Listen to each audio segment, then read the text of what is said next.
5 things WWE subtly revealed at Hell in a Cell 2020. Number 5. Retribution's burial at Hell in a Cell is a setup for something bigger.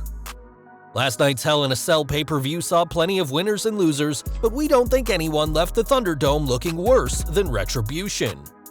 We're not even at Survivor Series yet, and the company's objective seems to be to bury the group. And whilst WWE haven't done much to protect the stable of anarchists, the Hurt Business has only benefited from their feud, even if they haven't done much with Retribution yet.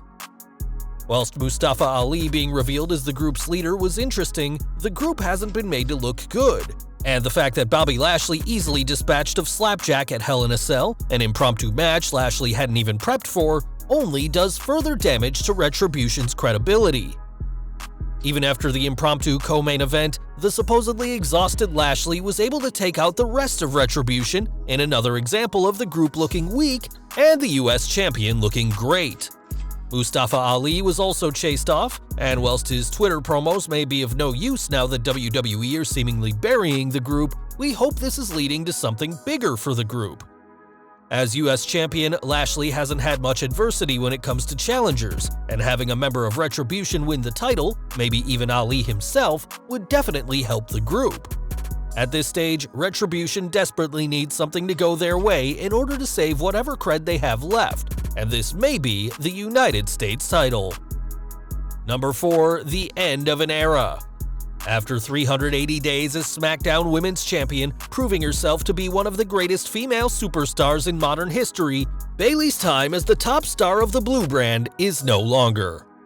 Her 380 days was the longest reign in the title's 4-year lineage, the only reign to have lasted over a year, and not including the pointless decision to give Charlotte Flair a 5-day reign last year, Bayley had held the gold for a combined 520 days ever since Money in the Bank 2019. A reward for years of bad booking as a babyface, Bayley faced her longtime friend-turned-nemesis Sasha Banks inside the Hell in a Cell structure, and it was arguably the match of the night, starting strong and with the intensity building throughout. Waging a war, it was the Boss who won the gold, also winning her first of the 3 Hell in a Cell matches she was in, and finally getting revenge on her former friend. So what's next for the Boss, now that she's on top of the SmackDown Women's division? We expect a rematch with Bayley will happen down the line, but there's more than just the role model on the show. Post-match, Banks discussed her victory and what's next, adding, "I just proved once again why I'm the boss and why I'm Sasha Banks, so I feel really happy and I'm excited to become the new SmackDown Women's Champion. We have a bunch of new, incredible female talent and I can't wait to go up and down that ring. Bianca, Liv, Ruby Riott, Natalya, Zelina, Billie Kay, the whole roster. SmackDown is the land of opportunity, and I'm the leader, so I'm going to lead the SmackDown Women's division." A talented superstar, Banks can be trusted with a credible title run, and we'd certainly pay to see a feud between her and the EST of WWE. Before that though, we need to look at Survivor Series, and with the Boss as SmackDown Women's Champion, it seems she'll be locking horns with Raw's Women's Champion Asuka at the annual Battle of the Brands. It's worth remembering that it was Asuka who won the Raw Women's title from Banks at SummerSlam this year, which could play a factor in their upcoming match.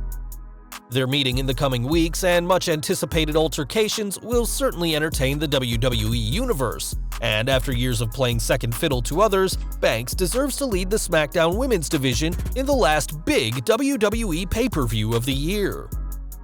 Number 3. Otis was never WWE's pick. Hell in a Cell 2020 had plenty of intense moments, mostly contained within the titular structure, but there were few moments more shocking than what happened with Otis and Tucker. Tucker accompanied his pal to the ring for his match against The Miz, which saw Otis's Money in the Bank contract on the line. And after John Morrison was barred from ringside for trying to distract Otis, it looked like everything was going the way of heavy machinery. That was until Otis was getting ready to finish things, but he was attacked by his best friend, allowing Miz to win and become a 2-time Money in the Bank holder. Turning heel, Tucker stared at The Miz as he celebrated, whilst Otis remained in the ring, wondering what happened before chasing off Miz, Morrison, and his former friend.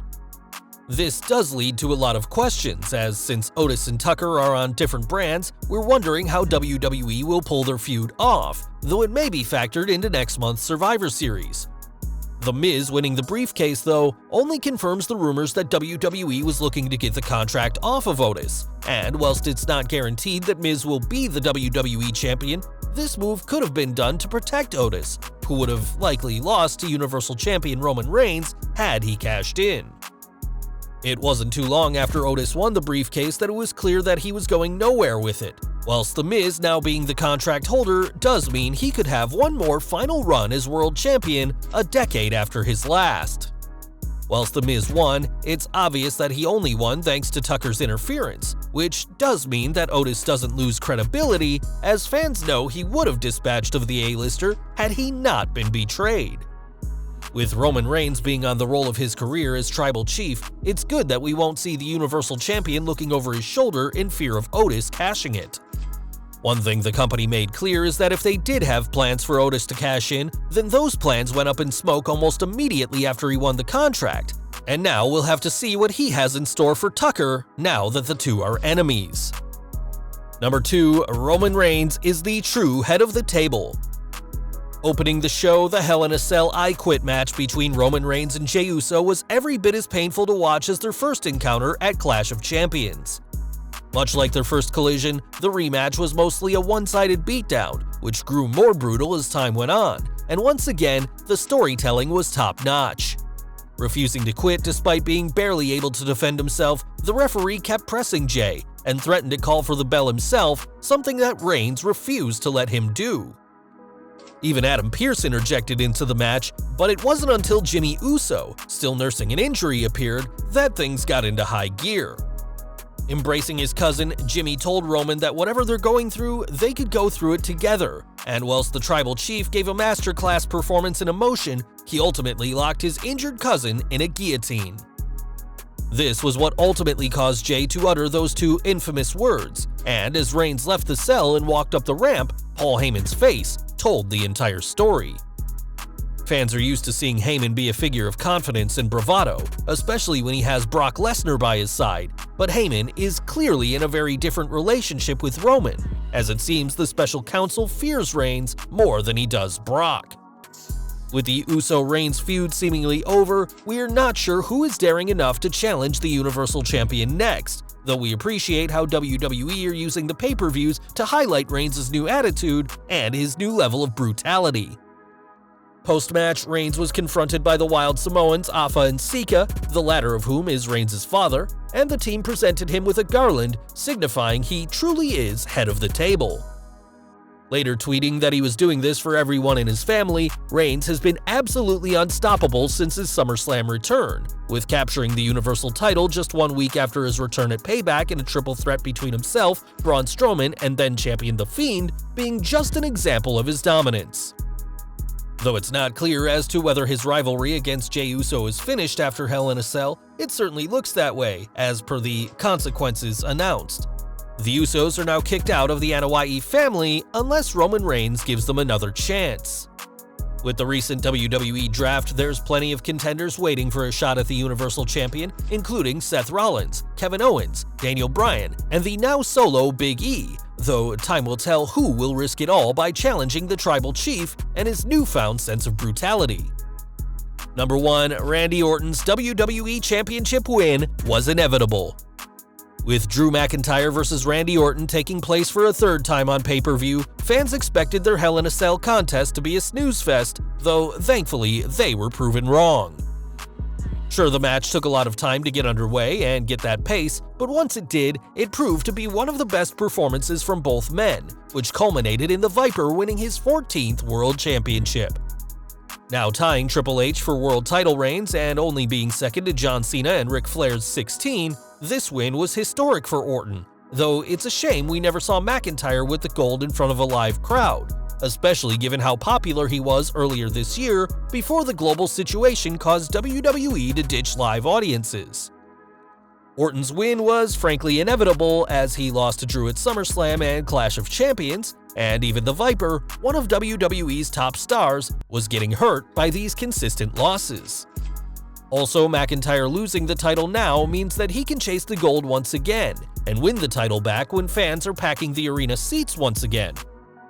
With that being said, what made Orton's victory last night even more inevitable was Edge, as there's been rumors of the two facing off once more at WrestleMania 37, presumably with the title on the line.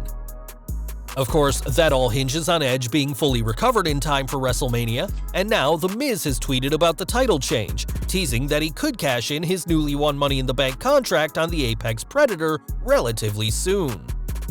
Older fans will remember that Miz's first Money in the Bank cash-in actually happened a decade ago next month, and he cashed in on Orton in November 2010 to become WWE Champion the night after that year's Survivor Series pay-per-view. With Orton winning the title and Miz winning the contract, could the A-lister repeat history and become WWE Champion once more at the expense of Randy Orton? We could find out as soon as tonight's edition of Raw. But whatever the case, WWE have made it clear that they have big plans for everyone involved.